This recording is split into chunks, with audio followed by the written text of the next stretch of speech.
नमस्कार दोस्तों, आज के इस वीडियो में हम पंजाब स्कूल एजुकेशन बोर्ड की क्लास 10वीं की इकोनॉमिक्स का chapter number 4 service sector in Indian economy भारतीय अर्थव्यवस्था व सेवा क्षेत्र, ये वाला जो चैप्टर है इसको कंप्लीट वन शॉट में सारे के सारे जितने भी टॉपिक्स हैं उसको हम कवर करेंगे।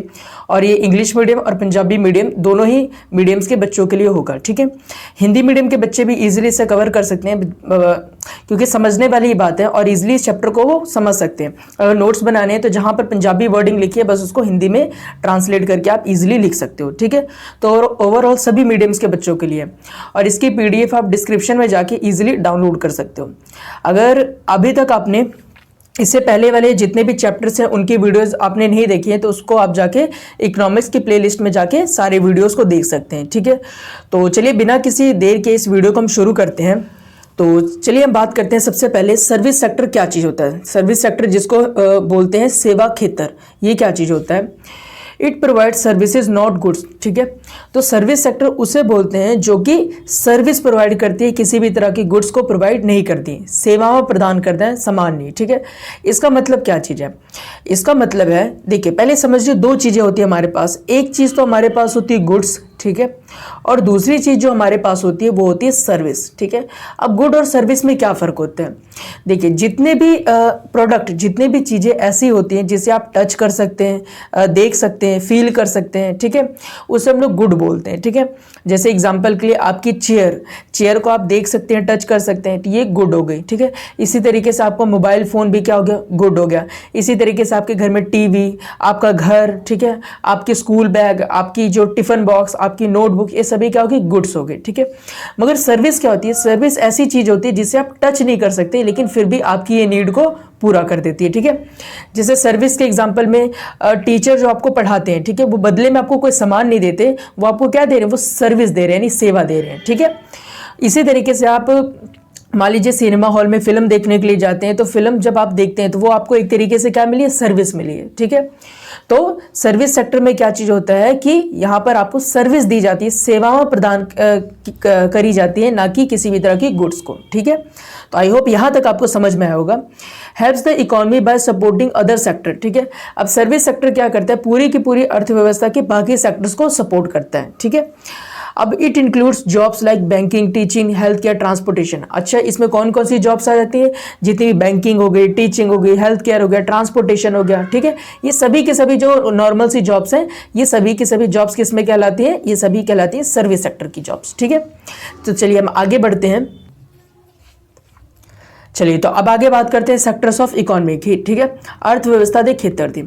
तो a sector of the economy is a segment that group similar types of economic activities together. ठीक है, अर्थव्यवस्था दा एक क्षेत्र, अर्थव्यवस्था का अजिहा खेतर एक सैगमेंट है जो समान किस्म दी आर्थिक गतिविधियों को इकट्ठा करता है। ठीक है, तो ओवरऑल हम बात कर रहे हैं किसकी, sectors of economy. Sectors of economy में क्या चीज़ होता है, सेक्टर ऑफ इकोनॉमी में ये चीज़ होता है कि जो भी सिमिलर टाइप्स की जॉब्स होती है, ठीक है, जो एक तरह की जॉब्स होती हैं उसको एक कैटेगरी में डिवाइड कर दिया जाता है। ठीक है, उसको बोलते हैं सेक्टर्स ऑफ इकोनॉमी। ठीक है, मेनली 3 सेक्टर होते हैं।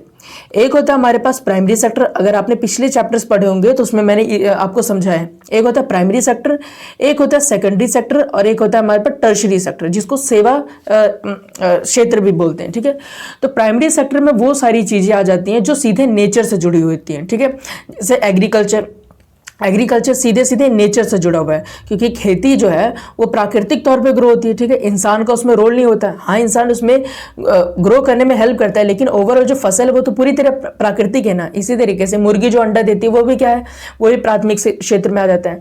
इसी तरीके से प्राथमिक क्षेत्र की चीज़ों के जब हम उसमें चेंजेस लेके आते हैं तो वो आ जाते हैं सेकेंडरी क्षेत्र में। ठीक है, जैसे प्राथमिक क्षेत्र में जो गेहूँ है, ठीक है, अब उस गेहूँ से आपने क्या बनाया, बिस्किट बनाया। ठीक है, तो बिस्किट बनाने के लिए आप उसे फैक्ट्री में ले आए। ठीक है, तो जैसे ही वो फैक्ट्री में है वो कौन से सेक्टर में आ गया, सेकेंडरी सेक्टर में आ गया। ठीक है, अब बिस्कुट बन गया, बिस्कुट ही सप्लाई करनी है, वो कौन से सेक्टर में आ जाता है, टर्शरी सेक्टर में आ जाते हैं। ठीक है, तो सेक्टर्स ऑफ इकोनॉमी का क्या चीज होता है, जो एक तरह के जॉब्स होते हैं। ठीक है, जो एक तरह की जॉब्स होते हैं उनको सिमिलर कैटेगरी में हम लोग डिवाइड कर देते हैं, इसी तरीके से उसे अलग अलग सेक्टर्स में डिवाइड कर देते हैं। तो मेनली 3 सेक्टर होते हैं, प्राइमरी सेक्टर, सेकेंडरी सेक्टर और टर्शरी सेक्टर। ठीक है, इसके बारे में मैंने पिछले चैप्टर्स में समझाया हुआ है। ठीक है, तो इसमें मैं बहुत डीप में नहीं जाऊंगा वरना जो ये चैप्टर है काफ़ी ज़्यादा बड़ा हो जाएगा। ठीक है, चलिए, तो अब हम बात करते हैं सेक्टर्स ऑफ इकोनॉमी में सबसे पहली चीज की, जिसे हम बोलते हैं बेस्ड ऑन ओनरशिप, ठीक है, यानी कि मालकी के आधार पे।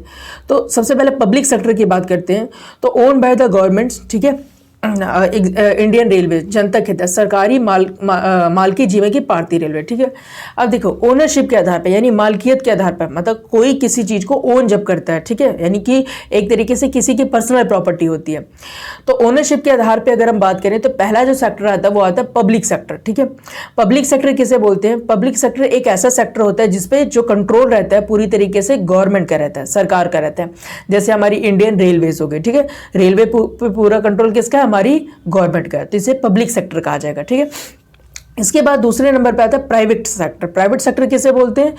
जो ऐसी प्रॉपर्टी जो किसी भी व्यक्ति की निजी होती है, ठीक है, ओन बाय इंडिविजुअल और प्राइवेट कंपनी, जैसे टाटा मोटर्स आपकी हो गई, ये स्पेशली किसकी? किसी निजी व्यक्ति की कंपनी है, ठीक है। इसी तरीके से मान लो सैमसंग की जो इंडस्ट्री है, जियो की जो इंडस्ट्री है, ये सारी किसी निजी व्यक्ति की है, ठीक है। तो कोई भी फैक्ट्री या फिर कोई भी ऐसी बिजनेस कुछ भी अगर हम बात कर ले जो किसी निजी व्यक्ति की होती है, तो उससे हम लोग क्या बोलते हैं? प्राइवेट सेक्टर बोलते हैं, ठीक है। इसके बाद तीसरा मिक्स सेक्टर आता है। मिक्स सेक्टर क्या चीज होता है? A combination of both government and private ownership, ठीक है। ऐसा सेक्टर जिसमें सरकार की भी सरकार प्लस प्राइवेट दोनों ही तरह की जो कंपनीज होती है वो ऑर्गेनाइज हो जाती है, ठीक है, एक मिक्स हो जाती है, ठीक है, जिसपे गवर्नमेंट का भी कंट्रोल होता है और प्राइवेट सेक्टर का भी कंट्रोल होता है, उसे हम लोग बोलते हैं मिक्स सेक्टर, ठीक है। जैसे मारुति सुजुकी जो कंपनी है, ठीक है, जो कार बनाती है, वो क्या चीज़ है? वो प्राइवेट सेक्टर में भी आती है और वो गवर्नमेंट सेक्टर में भी आती है, ठीक है, सॉरी, प्राइवेट सेक्टर में भी आती है और गवर्नमेंट सेक्टर में भी आती है, ठीक है। तो ओनरशिप के आधार पर 3 सेक्टर होते हैं। एक होता है पब्लिक सेक्टर जो गवर्नमेंट कंट्रोल करती है, प्राइवेट सेक्टर जो किसी निजी व्यक्ति की होती है, मिक्स सेक्टर जिसमें गवर्नमेंट और पब्लिक दोनों का ही क्या होता है? कंट्रोल होता है, ठीक है, प्राइवेट सेक्टर का और गवर्नमेंट सेक्टर का दोनों का ही कंट्रोल होता है। दूसरी अगर हम बात करें तो based on working condition, come current या शर्तां के आधार पर अगर हम बात करें तो इसमें क्या होता है? 2 सेक्टर होते हैं। एक होता है ऑर्गेनाइज सेक्टर और दूसरा होता है अनऑर्गेनाइज सेक्टर। अब ऑर्गेनाइज सेक्टर का मतलब क्या होता है? Provides regular employment and benefits like insurance etcetera, ठीक है। संस्थाई क्षेत्र इसको बोलते हैं। नियमित नौकरियां तो बीमिया वर्गीय सहूलता प्रदान करता है, जीवे की बैंक दिया नौकरियां, ठीक है। देखिए, ऑर्गेनाइज सेक्टर क्या होता है? ऐसा सेक्टर होता है जहाँ पे एम्प्लॉयज जो होते हैं, जो कर्मचारी लोग होते हैं, उनकी प्रॉपर वेतन होती है, ठीक है, उनकी फंड वगैरह प्रॉपर करता है, उनकी ESI वगैरह करती है, ठीक है, उनको प्रॉपर छुट्टियां अलॉट की जाती हैं, यानी कि सारा जो काम होता है नियम कायदे कानून से होता है। इसको हम बोलते हैं ऑर्गेनाइज सेक्टर, ठीक है। अच्छा, दूसरा अनऑर्गेनाइज सेक्टर होता है, ये इसका बिल्कुल उल्टा होता है। Lack of job security and benefits, ठीक है, जैसे स्ट्रीट वेंडर्स, गैर संस्थाई खेतर, नौकरी दिया सुरक्षा अति सहूलता दी कमी, जिमें की गली दे विक्रेता। देखिए, अनऑर्गेनाइज सेक्टर में काम करने के कोई घंटे फिक्स नहीं होते, ठीक है। यहाँ पे आपको किसी भी तरह के ESI पेंशन की सुविधा नहीं दी जाती, ठीक है, फंड वगैरह किसी तरह का नहीं करता, ठीक है। काम करने के घंटे निर्धारित नहीं होते, यानी कि यहाँ पर कोई भी चीज जो है प्रॉपर नियम कायदे कानून से नहीं होती, ठीक है। जैसे कोई नॉर्मल अनऑर्गेनाइज जो फैक्ट्रीज में जो काम करते हैं लेबर्स, ठीक है, उनसे 12 घंटे भी काम करवा लेते हैं, 15 घंटे भी काम करवा लेते हैं। गली मोहल्ले में जो फल फ्रूट वगैरह बेचते हैं, सब्जियां बेचते हैं, ये सब क्या चीज़ होती है? ये सब अनऑर्गेनाइज सेक्टर में आ जाते हैं, क्योंकि इनके कोई भी चीज़ फिक्स नहीं है, ठीक है। तो ऑर्गेनाइज सेक्टर में कर्मचारियों के साथ बिल्कुल नियम कायदे कानून से पेश आया जाता है, मगर अनऑर्गेनाइज सेक्टर में ऐसा कुछ भी नहीं होता है, ठीक है। तीसरा अगर हम बात करें based on nature of economic activities, आर्थिक गतिविधियां दी स्वभाव के आधार पर, ठीक है। इसके बेस पे 3 सेक्टर आ जाते हैं हमारे पास, प्राइमरी सेक्टर, सेकेंडरी सेक्टर और टर्शरी सेक्टर, ठीक है। देखो, प्राइमरी सेक्टर क्या चीज होता है? इन्वॉल्व्स नेचुरल रिसोर्सेज, जितने भी प्राकृतिक संसाधन होते हैं, ठीक है, कुदरती संसाधन जो होते हैं, उससे रिलेटेड जितने भी चीज़ें आ जाती है वो प्राइमरी सेक्टर में आ जाती हैं, ठीक है। अच्छा, जैसे कि गेहूं है, ठीक है, गेहूं को ग्रो किया गया है, तो गेहूं क्या चीज़ है? एक प्राकृतिक सी चीज़ है, ठीक है, तो वो प्राइमरी सेक्टर में आ जाएगी। जब किसी प्राकृतिक चीज़ का हम मैन्युफैक्चरिंग करते हैं, उसमें किसी भी तरह का चेंज लेके आते हैं, जैसे गेहूं से बिस्किट बनाना है तो उसके लिए फैक्ट्री में लेके जाना होगा, तो जैसे ही फैक्ट्री में लेके गए तो वो कौन से सेक्टर में आ गया? सेकेंडरी सेक्टर में आ गया, ठीक है। यानी ऐसा समझो, कोई भी जो हमारी प्राइमरी सेक्टर की चीज़ होती है उसमें अगर हम किसी भी तरह का बदलाव लेके आते हैं तो कौन से सेक्टर में आ जाता है? सेकेंडरी सेक्टर में आ जाता है। जैसे गेहूं है तो गेहूं प्राइमरी सेक्टर का है, मगर उसको बिस्किट बनाना है तो सेकेंडरी सेक्टर में आ गया, ठीक है। जैसे इसी तरीके से मान लो किस चीज़ का एग्जांपल ले, मान लीजिए चावल है, ठीक है, चावल को आपने ग्रो किया तो चावल प्राइमरी सेक्टर में, मगर उसी चावल से मान लो कि आपको कोई ऐसी चीज़ बनानी है, ठीक है, कोई भी ऐसी डिश बनानी है, तो कौन से सेक्टर में आ गया? वो सेकेंडरी सेक्टर में आ गया, ठीक है। तो ये चीज़ होता है प्राइमरी और सेकेंडरी सेक्टर, ठीक है। तो सेकेंडरी सेक्टर क्या होता है, इंक्लूड मैन्युफैक्चरिंग और इंडस्ट्री, ठीक है, जितनी भी तरह की इंडस्ट्रीज आ जाती हैं, और प्राइमरी सेक्टर को जब हम लोग चेंज करते हैं तो वो सेकेंडरी सेक्टर में आ जाती है, ठीक है। तीसरा होता है टर्शरी सेक्टर, प्रोवाइड सर्विसेज, ठीक है। प्राइमरी और सेकेंडरी सेक्टर दोनों की जो हेल्प करता है उसे बोलते हैं टर्शरी सेक्टर, या फिर उसे सर्विस सेक्टर भी बोलते हैं, ठीक है, जिसमें टीचिंग, बैंकिंग वगैरह, ट्रांसपोर्टेशन वगैरह, ठीक है, ये सारी चीजें टर्शरी सेक्टर में आ जाती हैं, ठीक है। जैसे गेहूं है, गेहूं तैयार हुआ प्राइमरी सेक्टर में, ठीक है। अब गेहूं से बनाया गया बिस्किट, ये सेकेंडरी सेक्टर में।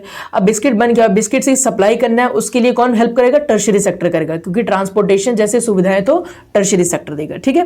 तो तीनों के तीनों जो सेक्टर है आपस में क्या है, एक तरीके से म्यूचुअल बॉन्ड के साथ काम करते हैं, ठीक है। तो तीनों चीज़ आपको समझ में आ गई होंगी। तो नेक्स्ट हम बात करते हैं। तो अभी तक हमने क्या क्या चीज़ देखा, अभी तक हमने देखा कि एक बार अगर रिवाइज करें तो हमने देखा सर्विस सेक्टर के बारे में, सेवा क्षेत्र क्या चीज़ होता है। फिर हमने देखा सेक्टर्स ऑफ इकोनॉमी के बारे में, अलग अलग काम के आधार पर सभी कामों को अलग अलग सेक्टर्स में डिवाइड किया गया। फिर हमने ओनरशिप के आधार पर देखा, तो ओनरशिप के आधार पर कौन कौन सी चीज़ें थी, पब्लिक सेक्टर, प्राइवेट सेक्टर और मिक्स सेक्टर, ठीक है। फिर वर्किंग कंडीशन के हिसाब से हमने देखा ऑर्गेनाइज सेक्टर और अनऑर्गेनाइज सेक्टर आ गया था। फिर इकोनॉमिक एक्टिविटीज़ के अकॉर्डिंग हमने देखा था तो कौन कौन सी चीज़ें आ गई थी, प्राइमरी सेक्टर, सेकेंडरी और टर्शरी सेक्टर, ठीक है। तो अब हम बात करते हैं इंटरडिपेंडेंस अमंग द सेक्टर्स, ठीक है। अब ये जितने भी सेक्टर्स हैं ये आपस में क्या चीज़ है, आपस में इंटरडिपेंडेंट है, एक दूसरे पर निर्भर करते हैं। ऐसा नहीं है किसी भी अगर एक सेक्टर को हम हटा दें तो बाकी दो सेक्टर काम नहीं कर पाएंगे। तो ये एक दूसरे पर डिपेंडेंट किस तरीके से, उसके बारे में हम समझते हैं, ठीक है। तो सबसे पहले बात करते हैं हम लोग प्राइमरी सेक्टर के बारे में, ठीक है। तो प्राइमरी सेक्टर क्या करता है, provide raw materials like crops और मिनरल्स, ठीक है। For example farmers grow wheat which goes to factory, ठीक है। प्राइमरी सेक्टर का मेन काम क्या होता है, रॉ मटेरियल सप्लाई करना, यानी कि कच्चा माल जो कि सप्लाई करना। जैसे कि कोई क्रॉप हो गई, ठीक है, इसमें एग्जाम्पल दे रहा है कि जैसे गेहूँ है, ठीक है, तो गेहूँ को ग्रो किया गया तो ये कौन से सेक्टर में आ गया, प्राइमरी सेक्टर में आ गया। अब गेहूँ एक रॉ मटेरियल, ठीक है, किस इंडस्ट्री के लिए, बाकी इंडस्ट्रीज के लिए। अब कैसे हम बात करते हैं, अब सेकेंडरी सेक्टर की अगर हम बात करते हैं, इसमें क्या होता है, मैन्युफैक्चरिंग होती है। Use raw material from the primary sector to make product, ठीक है।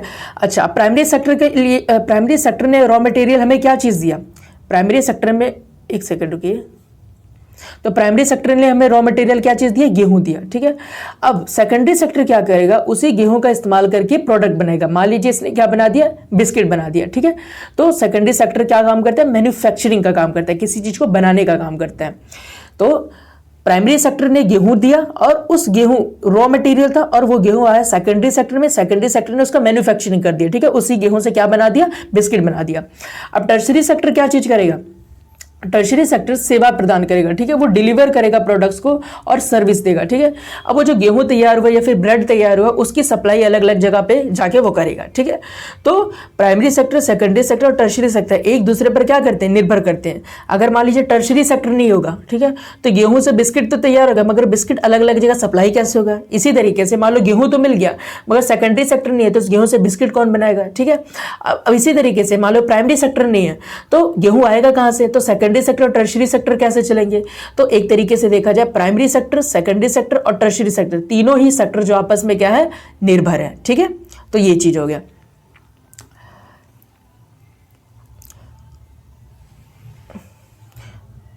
तो यहाँ पे एग्जांपल दिया है इंटरडिपेंडेंस का, जो अभी मैंने समझा दिया, तो वापस से पढ़ाने की जरूरत नहीं है, ठीक है। तो ऊपर से अगर बता दो तो जैसे कॉटन है, कॉटन के प्लांट से जो कॉटन का जो प्लांट्स होता है उससे हमें कॉटन मिलता है, तो ये प्राइमरी सेक्टर में आ गया। उस कॉटन को सेकेंडरी सेक्टर में भेजा गया, यानी कहा फैक्ट्रीज में भेजा गया, वहाँ फैक्ट्रीज में कपड़े तैयार किए गए।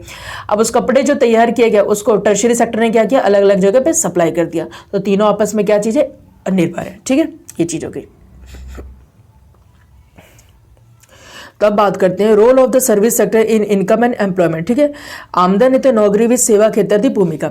अब बात करते हैं कि सेवा जो सर्विस सेक्टर है, सेवा क्षेत्र है, उसका आमदनी में और नौकरी में क्या भूमिका है, ठीक है। तो सबसे पहले provides employment, offer job to people from farming and factories, ठीक है। अब देखो जो हमारे पास प्राइमरी सेक्टर होता है, प्राइमरी और सेकेंडरी सेक्टर में पहले ही बहुत ज़्यादा वर्कलोड है, ठीक है। उस वर्कलोड को डिवाइड करने का काम कौन करता है? सर्विस सेक्टर करता है, ठीक है। क्योंकि देखो सर्विस सेक्टर की वजह से क्या चीज़ होता है, प्राइमरी सेक्टर और सेकेंडरी सेक्टर पे लोड कम पड़ता है, जिसकी वजह से लोग टूरिज्म भी क्या एक सर्विस सेक्टर है, बैंकिंग में, टीचिंग में, ठीक है, अलग अलग क्षेत्र में काम कर देते हैं। तो सर्विस सेक्टर क्या प्रोवाइड करता है? एम्प्लॉयमेंट प्रोवाइड करता है, ठीक है। इसके अलावा contribution to GDP adds a big share to India's economy, जिसकी वजह से क्या चीज़ होता है, क्योंकि बहुत बड़ी मात्रा में सर्विस सेक्टर एम्प्लॉयमेंट प्रोवाइड करता है, तो इसकी वजह से क्या चीज़ होता है, हमारी जीडीपी में भी इसका अच्छा खासा शेयर जाता है, ठीक है। तो अभी हम एक एग्जांपल की बात करते हैं। 2020-21 के डाटा के अकॉर्डिंग ये पाया गया है कि प्राइमरी सेक्टर इंडिया के टोटल जीडीपी में 20% का योगदान देता है, ठीक है, प्राइमरी सेक्टर, ठीक है। सेकेंडरी सेक्टर 25% का योगदान देता है और टर्शरी सेक्टर अकेले ही लगभग 54% का योगदान देता है। तो यानी देखिए टर्शरी सेक्टर यानी जो सेवा क्षेत्र है कितने बड़े लेवल पे काम कर रहा है, ठीक है। क्योंकि देखिए सेवा क्षेत्र में काम करना प्राइमरी सेक्टर और सेकेंडरी सेक्टर की तुलना में आसान है, ठीक है। कैसे आसान है उसको समझिए।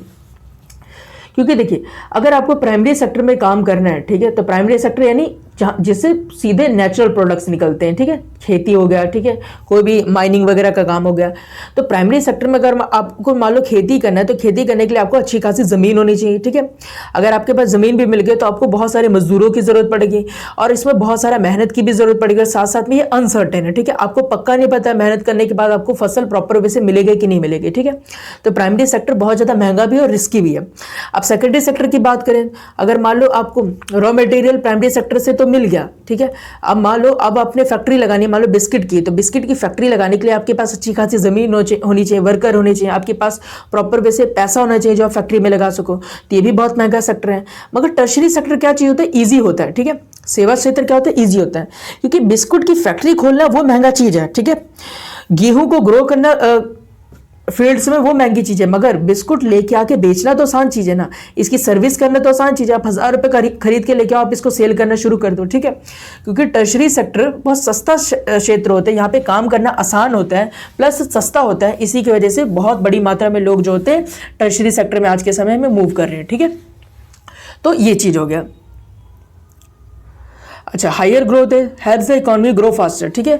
और जो टर्शरी सेक्टर है वो हमारी पूरी की पूरी अर्थव्यवस्था को ग्रो करने में काफ़ी ज़्यादा मदद करता है, ठीक है। अगर सर्विस सेक्टर की ग्रोथ रेट की बात करें तो 1950 से 51 में इसकी जो ग्रोथ रेट थी 6.65% थी, ठीक है। लेकिन 2018-19 में इसकी ग्रोथ रेट 7.5% से भी ज़्यादा होगी, ठीक है। अब फॉरेन ट्रेड में भी मदद करता है, सर्विसेज है, ITM, call centres, boots export, ठीक है। अब जो हमारी इंफॉर्मेशन टेक्नोलॉजी सेंटर्स हैं, ठीक है, और एक्सपोर्ट एक हमारी कंट्री से दूसरी कंट्री में जो भेजना हो गया, ठीक है, ये सारी चीज़ों में भी काफ़ी मदद करता है कौन? हमारा सर्विस सेक्टर, ठीक है। अब यहाँ पर कुछ आंकड़े दिए हैं फॉरेन ट्रेड कंट्रीब्यूशन में कि जो हमने विदेशों से लेन देन किया है उसमें क्या चीज़ हुआ है। 2018-19 के डेटा के अकॉर्डिंग 2018-19 में $208 बिलियन का एक्सपोर्ट किया गया है, ठीक है, यानी कि बाहर सामान भेजा गया है, और $126.1 बिलियन का इंपोर्ट किया गया, मतलब विदेशों से सामान को मंगाया गया, ठीक है। तो ये बाहर भेजना और अंदर सामान को लेके आना, ये कौन सा सेक्टर काम करता है? सर्विस सेक्टर ही काम करता है, ठीक है। ह्यूमन कैपिटल डेवलपमेंट में मदद करता है, build skills and knowledge in people. अब लोगों की में इसकी वजह से क्या है, स्किल्स डेवलप हो रही है, क्योंकि देखो आईटी सेक्टर वगैरह जो भी है, ठीक है, कंप्यूटर से रिलेटेड जो सेक्टर है, सॉफ्टवेयर से रिलेटेड जो कंपनी, कौन सी सेक्टर है? ये सर्विस सेक्टर है, जिसकी वजह से लोगों को स्किल्स सीखने को मिल रही है, नॉलेज लोगों की बढ़ रही है, ठीक है। अट्रैक्ट्स एफडीआई, ठीक है, foreign companies invest in services like Amazon, ठीक है। अब क्योंकि हमारे देश के अंदर सर्विस सेक्टर ग्रो कर रहा है, जिसकी वजह से क्या होगा, जो फॉरेन कंपनीज है जैसे अमेजॉन वगैरह, ये सारी जो कंपनीज है भारत के अंदर इन्वेस्टमेंट कर रही है, ठीक है, क्योंकि हमारे देश के अंदर सर्विस सेक्टर क्या कर रहा है? ग्रो कर रहा है, जिसकी वजह से हमें बाकी सेक्टर्स में भी फायदा मिल रहा है, ठीक है।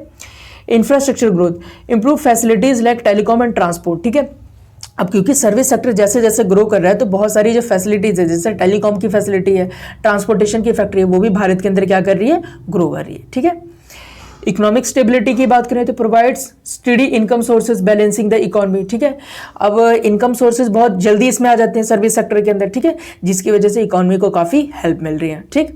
तो ओवरऑल एक बार अगर हम रिवाइज करें तो सर्विस सेक्टर जो है किस तरीके से कंट्रीब्यूट कर रही है, तो हमने देखा कि रोजगार दे रही है, ठीक है, हमारी जीडीपी में ग्रोथ होने में मदद कर रही है, और हमने देखा कि तीनों ही सेक्टर में जो सेवा क्षेत्र है वो सबसे बड़ा योगदान दे रही है, ठीक है, 54% का, ठीक है। ग्रोथ रेट बहुत ज़्यादा हो रही है। 1950-51 की तुलना में 2018-19 में जो ग्रोथ रेट है वो भी काफ़ी % से बढ़ी है, ठीक है।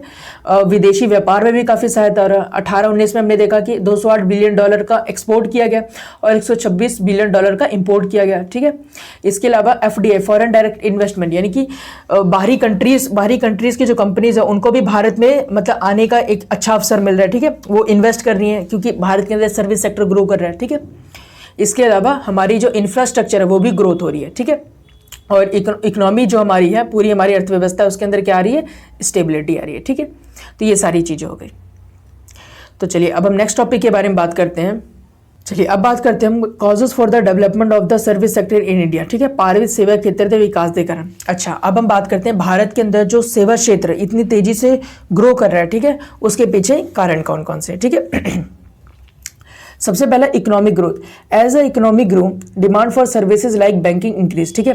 अब जैसे जैसे हमारी अर्थव्यवस्था ग्रो कर रही है, जिसकी वजह से क्या चीज रहा है, बैंक जैसी फैसिलिटीज की लोग डिमांड कर रहे हैं। और बैंक फैसिलिटी कौन सी है, सर्विस सेक्टर है, ठीक है। तो जैसे जैसे इकोनॉमी ग्रो कर रही है, सर्विस सेक्टर की क्या बढ़ रही है, डिमांड बढ़ रही है, ठीक है। Technology advancement, internet growth boost IT and telecom services, ठीक है। अब जैसे जैसे हमारी जो टेक्नोलॉजी है वो बढ़ रही है, तो इसकी वजह से क्या हो रहा है, जो हमारी टेलीकॉम सर्विसेज है, जो हमारी IT इंडस्ट्रीज है, ये भी क्या हो रही है, ग्रोथ हो रही है, ठीक है। Higher income, rising income lead to demand for more services. जैसे जैसे लोगों की इनकम बढ़ रही है, वैसे वैसे लोग अलग अलग सर्विसेज की डिमांड कर रहे हैं। जैसे लोग अच्छी हेल्थ केयर चाहते हैं, ट्रैवल की अच्छी फैसिलिटीज़ चाहते हैं, एजुकेशन की अच्छी फैसिलिटीज़ चाहते हैं, और ये सारे सेक्टर्स कौन से, ये सारे सर्विस सेक्टर में आ जाते हैं, ठीक है। ये भी कारण है। इसके अलावा क्या है, government policies encourage foreign investment इन सर्विसेज, एग्जांपल कॉल सेंटर, ठीक है। अब जैसे जैसे गवर्नमेंट की अलग अलग पॉलिसीज आ रही हैं, ठीक है, उस पॉलिसीज के थ्रू भी क्या हो रहा है, जो हमारी सर्विस सेक्टर है इसको ग्रोथ होने में मदद करनी है। क्योंकि आज के समय में ज़्यादातर जो गवर्नमेंट पॉलिसीज है वो कैसी आ रही है, डिजिटल आ रही है, ठीक है। और डिजिटल जब आ रही है, डिजिटल जितने भी नियम कायदे कानून आ रहे हैं, ये सभी कौन से सेक्टर में आ जाते हैं, ये सब प्राइमरी सेक्टर में आ जाते हैं। तो प्राइमरी सेक्टर को सीधे बूस्ट मिल रहा है, ठीक है। Global demand, India become a major service provided worldwide. पूरी दुनिया भर में इंडिया एक बहुत इंपॉर्टेंट सर्विस प्रोवाइड करने वाला कंट्री बन गया है, जिसकी वजह से इंडिया के अंदर जो सर्विस सेक्टर है वो क्या कर रहा है, ग्रो कर रहा है, ठीक है। तो सर्विस सेक्टर के ग्रो होने के कौन कौन से कारण है, क्योंकि हमारी अर्थव्यवस्था ग्रो कर रही है तो बैंक्स वगैरह बढ़ रहे हैं, ठीक है, एजुकेशन से रिलेटेड फैसिलिटीज़ बढ़ रही हैं, टेक्नोलॉजी बढ़ रही है तो सर्विस सेक्टर की डिमांड बढ़ रही है, हायर इनकम हो रही है तो लोग सर्विसेज की डिमांड करें, गवर्नमेंट पॉलिसीज आ रही है उसकी वजह से सर्विस सेक्टर को मदद मिल रही है, और ग्लोबल डिमांड भी बढ़ रही है सर्विस सेक्टर की, ठीक है। तो इन सारे कारणों की वजह से सर्विस सेक्टर जो है ग्रोथ कर रहा है। अब बात करते हैं need for public investment in education and health, ठीक है। अब जो कुछ सर्विसेज हैं जैसे एजुकेशन हो गई और हेल्थ हो गई, इसमें इन्वेस्टमेंट करने की ज़रूरत क्यों है, ठीक है, इसके बारे में हम बात करते हैं।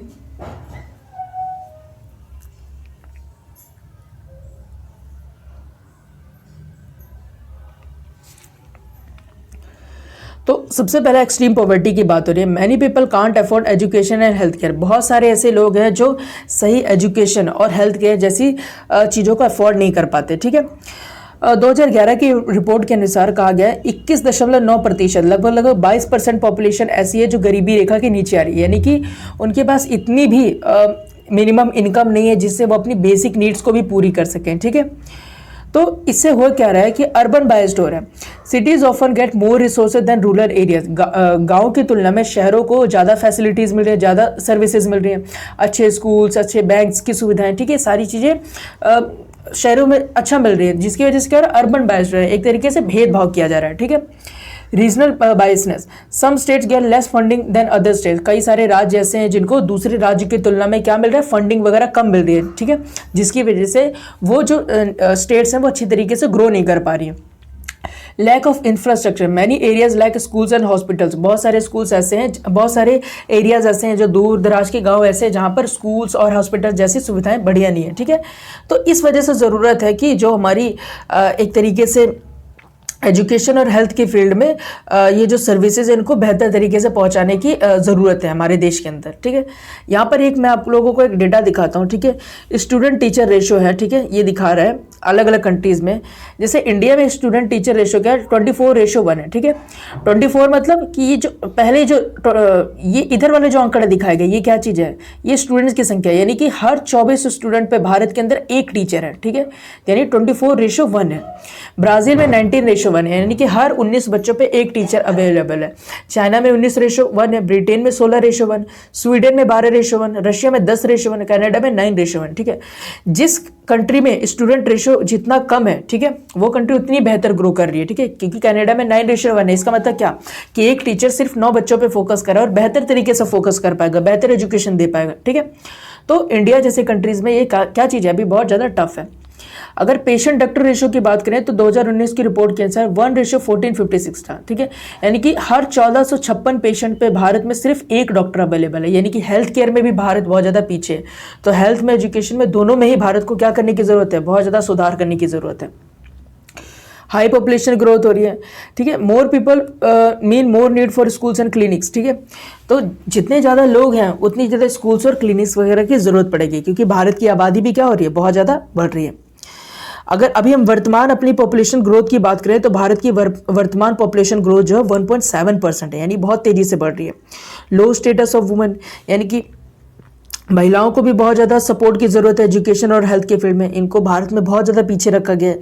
कॉस्टली प्राइवेट सर्विसेज, जो प्राइवेट सर्विसेज होते हैं जैसे प्राइवेट एजुकेशन हो गया, प्राइवेट हेल्थ हो गया, बहुत ज़्यादा क्या है, एक्सपेंसिव है, जिसमें भारत के बहुत सारे जो लोग हैं, करोड़ों की संख्या में ऐसे लोग हैं जो अफोर्ड नहीं कर सकते इसे। ठीक है, लो गवर्नमेंट स्पेंडिंग, और गवर्नमेंट भी क्या कर रही है कि स्कूल्स पे, एजुकेशन पर, हेल्थ जैसी फैसिलिटीज़ पे बहुत ज़्यादा इन्वेस्टमेंट नहीं कर रही है। ठीक है, जिसकी वजह से भारत में कुछ वर्ग ऐसा है जो इन सारी फैसिलिटीज़ का बहुत अच्छी तरीके से यूज़ कर पा रहा है, अफोर्ड कर पा रहा है, लेकिन बहुत बड़ी आबादी ऐसी है जो ये सारी चीज़ों को अफोर्ड ही नहीं कर पा रही है। ठीक है, अगर करंट एक्सपेंडिचर की बात करें तो भारत की जीडीपी का सिर्फ 4% ही खर्च किया जाता है एजुकेशन के ऊपर और हेल्थ के ऊपर इंडिया में। ठीक है, सिर्फ 4% जीडीपी का। ठीक है, तो ये चीज़ है, देखने वाली बात है कि भारत को इसमें बहुत इन्वेस्टमेंट करने की ज़रूरत है अगर हेल्थ और एजुकेशन जैसी फील्ड में सुधार चाहिए तो। ठीक है, communicable disease, many disease spread due to poor health facilities. ठीक है, बहुत सारी ऐसी बीमारियां भारत के अंदर में फैलती हैं जिसकी जो हेल्थ फैसिलिटीज़ है ख़राब होने की वजह से। ठीक है, तो ये सारी चीज़ें हैं। तो ओवरऑल हमने इस पूरे चैप्टर में सर्विस सेक्टर के बारे में पढ़ा। हमने ये समझा कि सर्विस सेक्टर ग्रो कैसे कर रहा है। ठीक है, भारत में किस किस सेक्टर में ग्रो करने की ज़रूरत है। ठीक है, ये सारी चीज़ों की हमने बात की। तो छोटा सा चैप्टर था आप लोगों का, बहुत इंटरेस्टिंग चैप्टर था। तो इसी के साथ आपका ये वाला चैप्टर खत्म होता है। ठीक है, आई होप आपको ये वीडियो अच्छी लगी होगी। अगर ये वीडियो आपको अच्छी लगी तो प्लीज़ इस चैनल को लाइक कर दें, सब्सक्राइब कर दें और अपने फ्रेंड्स के साथ ज़रूर शेयर करें। ठीक है, तो नेक्स्ट चैप्टर के साथ मिलते हैं, तब तक के लिए थैंक यू वेरी मच।